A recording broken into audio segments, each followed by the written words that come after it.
So the next talk will be the state of observability by Michael Haberman. Applause now. Yeah, thank you. Thank you. Hello, everybody. So yeah, I'm Michael Haberman, and then today we're going to talk about observability. Who knows what observability is? No one. Okay. Tracing? Distributed traces? Some. Okay, cool. So even if you don't know anything about observability, that's the purpose of today's talk. So we are going to start with kind of explaining why do we need it and how it relates to distributed tracing, distributed system, microservices. And I'm going to start off with giving you some kind of an explanation of the problem, kind of give you the situation where you're trying to fix an issue in production, to respond to some incident, and you just don't have the tools. And then we will understand from that what is observability.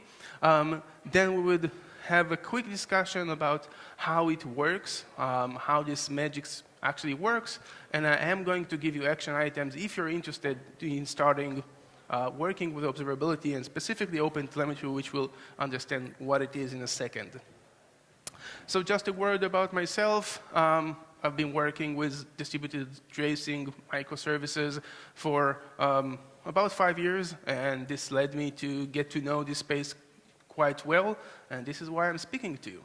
So let's jump right into it. So let's say I have this architecture. I have some client communicating with the coolest service server that communicates with some database. And this is mostly kind of a monolithic approach, right? We don't have a bunch of services here. And then, you know, in the middle of your work, you start to get some alerts. And when you get alerts, usually you would get two alerts based on two different data sources. The first one would be metric-based.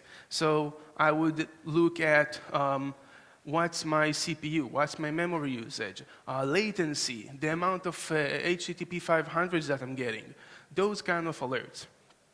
When looking at metrics, you're kind of observing this very high-level data, right? It doesn't point you to a specific place in the code. It doesn't point you to a specific feature that doesn't work. Usually you know, okay, that server is not working, that database is not working.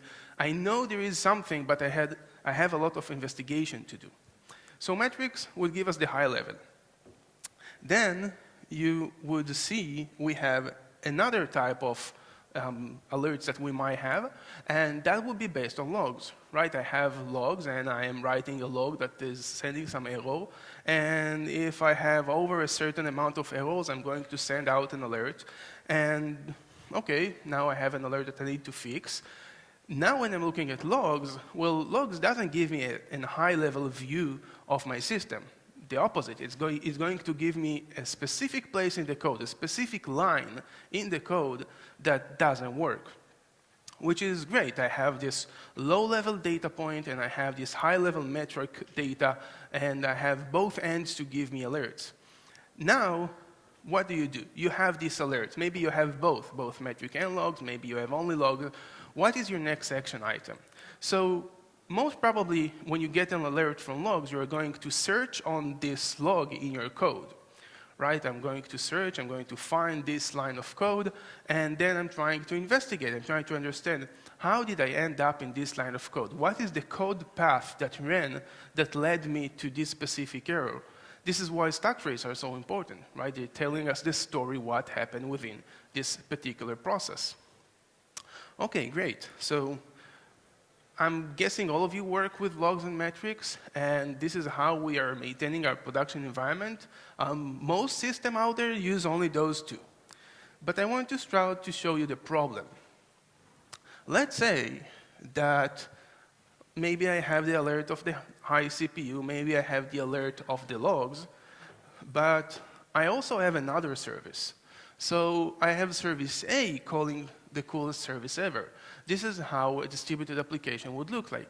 We have service calling a service, different operation in between, and that's great. And now, maybe only service A is calling the coolest service ever, or maybe there are other that also call it.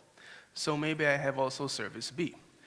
So looking at this diagram, I can't really know if the problem that I'm having in the coolest service ever is because of service A, because of service B, or maybe both.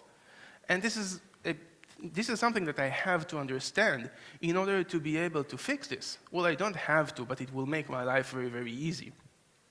So when you're now looking at, let's say, at your code, and you're trying to understand from your code whether it's service A or service B causing the issue, when you used to work on monolithic application, you used to have this big code base of your entire code in one repo, and it would be easier to navigate between the different components of your monolithic application. Looking at distributed application, you may encounter two issues. Issue number one that everybody would meet is the communication is not done via function calls, which is easier to track. They are usually happening through some network call, through HTTP, through Kafka, through whatever you're using to communicate between one another. So trying to understand what happened through network call is just much more complex. The second issue that you may encounter, and this is depending on the path you chose, maybe you don't have a single code base. Maybe you have a bunch, right? Many use multi-repo and many use monorepo. So you may just have a bunch of code bases that if you're trying to do this finding project and find all the reference to a specific API call, it's just going to be complex. So what I'm trying to tell you is that maybe there is a way that will allow us to understand that every time that service B calls the coolest service, it fails, but when service A is doing that, that's fine. And then our process of debugging would be just easier and shorter. And to make our life even more complex, you would maybe start with having a direct communication between services, like HTTP, but then you would probably grow into microservices and you start to understand that HTTP is good, but it doesn't work all the time. It doesn't fit all of your need. And then you would start to do async messaging like Kafka, like RabbitMQ, like SQS. And then your life is very, very complex because when service A is publishing to a queue, you don't know who is consuming it. You just don't know. And it's creating this ability that you're trying to understand from code. I sent a message, I published a message to Kafka, who's consuming it, making it very, very complex. So having the ability to view, to actually visualize this entire trace, this entire flow would be very, very important for us. So this is the problem space that I'm trying to introduce. And this is something that is solved, and this is where you're going to meet traces. I hope you can see that. If it's you guys in the back, is it large enough or you need me to enlarge it? Okay, cool. So what you can see here is a visualization of a trace. I haven't explained exactly what a trace is, but this is how it looks like. So what you can see here is an operation that started with a call to order a service. You probably can't see, but it says /purchase dash order. So some user want to order something. That's great. That's the goal of our business. And now, due to this API call, there is a bunch of things starting to happen in my backend. So the order service is starting to communicate with the user service, and it's calling user verify. Probably I want to authenticate my users. So I have an HTTP call that I need to communicate with one another. And the user service, when it gets some HTTP call to authenticate somebody, they need to do something. In this situation, they are calling another external service. They are calling Auth0 to authenticate the user. Then we're communicating with the stock service, and the stock service needs to update the database. And that goes on, and it could be complex as hundreds of different rows. And each row I'm going to refer to as a span. I'll explain in a second why. But this is giving me the explanation of what happened throughout this API call. And this is a specific API call. I may have millions of those. And I can learn from that who called who. what's the relation, who is the parent and who is the child. And I can also learn from performance perspective how long each operation took, and also what happened in sequence and what happened in parallel. So basically we are viewing this tree structure, right? I have this root that doesn't have any parent. That's the starting point of my operation. And then each span beneath it is going to have a parent and maybe additional child. So I hope I got you intrigued that this is going to help you if you're running microservices. And this is observability, for me at least. This is being able to have traces, logs, and metrics. That's what means for me observability. I'm able to observe what's happening in my system regardless to where the issue is. Maybe the issue is in my logs and I need some down-to-earth details about what's happening in a particular process, or maybe I need to have some metric to tell me what's happening, or maybe I need something in between. If we were talking about the ability to track the code when I have a log statement and I need to track what's happening between different function calls, what I'm getting here is the path that a specific API call took throughout the services. So if logs help me to understand what's happening in the process, traces are going to help me to understand what's happening between services, between processes. So going back to observability, so observability for me, again, you can argue what exactly observability is, but for me it means that you have logs, you have metrics, you have traces, but I didn't put them in a list because they're not separated with one another. They're actually integrated to one another. So imagine that you had a log, and in this log you would see that you have some kind of an error, and near this error you will be able to jump to the next trace. Not to the next trace, to the trace that generated that log.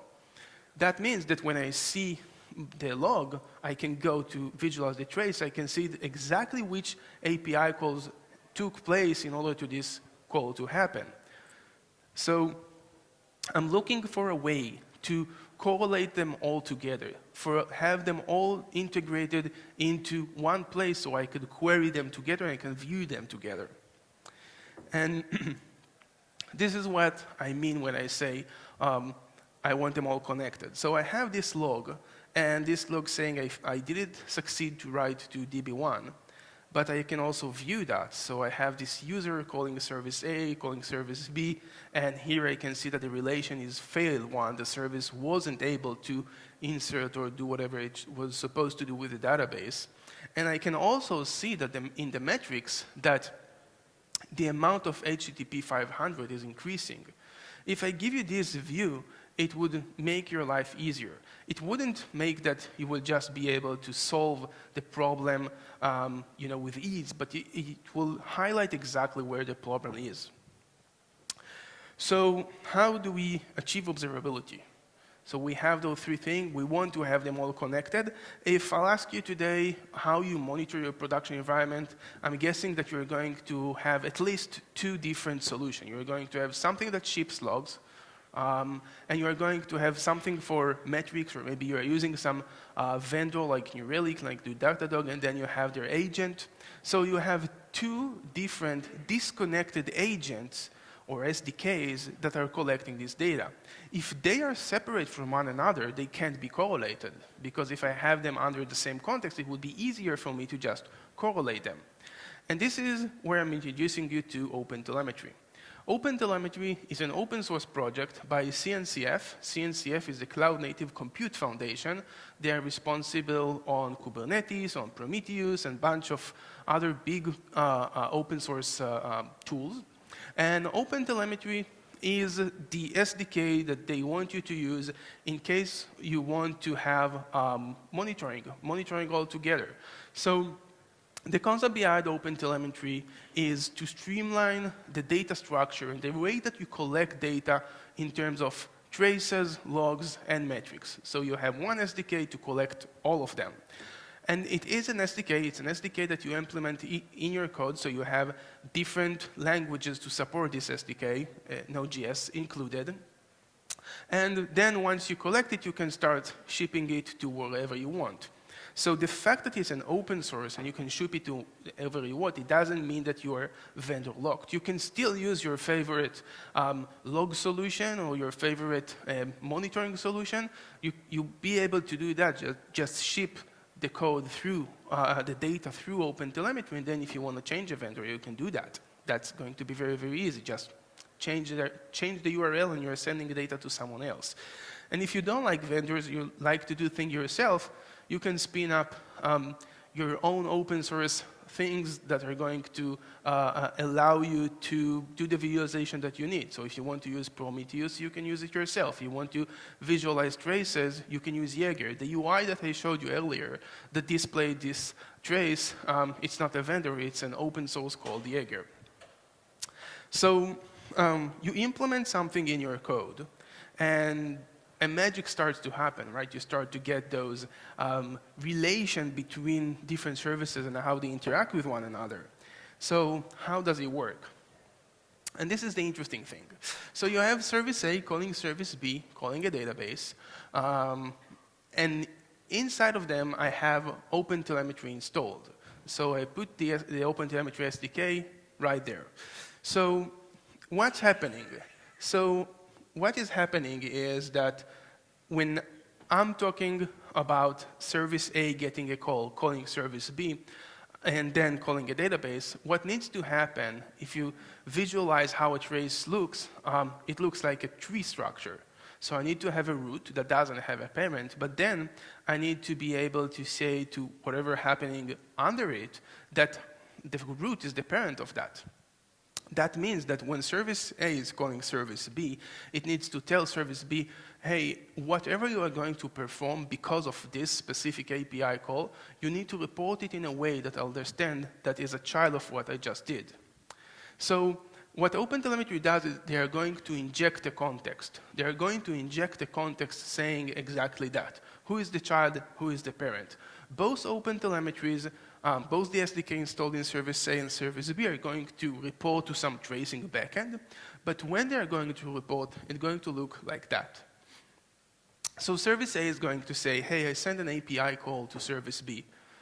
That's easy. And this is trace ID number 1, so I'll have a unique ID for each trace. And as we said, each row, each hop in the trace is referred to as a span because it spans over time. It starts at a given time and ends at a given time, so it spans over time. So this is, let's call it span 55.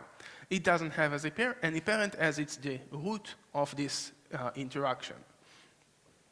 OpenTelemetry injected the context through the headers, so when service B got the call, service B took the context from the header and he said, okay, I'm a new span, so I'm span 66, but my parent is span 55 it was? Yeah, 55, and this is, again, trace ID number 1. And the same goes for the DB query. And that's how we are shipping data in a way that we have this data structure that we're able to eventually display traces. And OpenTelemetry, of course, won't only send the traces, it will also send the logs and the metrics. And when you're going to send a log from service A, from service B, you will be able to define it in a way that it's going to have trace ID number 1 or trace ID number 2. And that's how you're starting to correlate stuff. And then logs and traces and metrics are connected together and are not disconnected from one another. So my action items for you are as follow. So if you're running a distributed system, I think you should check out, at least try, having traces. Because in many cases, I saw that people are installing OpenTelemetry and they're starting to observe how the traces looks like. And then they found out that things are not working the way they thought they are working. So they thought that they're sending an API call and it's fetching only data from Redis, but then they turned out that it's calling Redis and the database, which they didn't know because it's hard to detect those kind of things. So it's going to teach you about the architecture, going to teach you about how things are really happening. So installing an SDK, it's not that of an effort. You can send it not to a vendor, to an open source tool, Jaeger, which spinning up is like spinning up a very simple container, and you're good to go. Do that, see if it helps you. If it helps you, it's interesting to learn what you need to do in order to run it in production, because then it's really starting to be a bit more complex. And if you're interested in that, I actually did this OpenTelemetry bootcamp, which is free of charge, not related to any vendor, explicitly about OpenTelemetry, which goes from the basics and dives into more complex stuff. Almost 6 hours in a few chapters. So that's the link if you're interested. So I hope you find it interesting. And if you have any questions about observability or any one of those, I would be happy to take them. Yeah.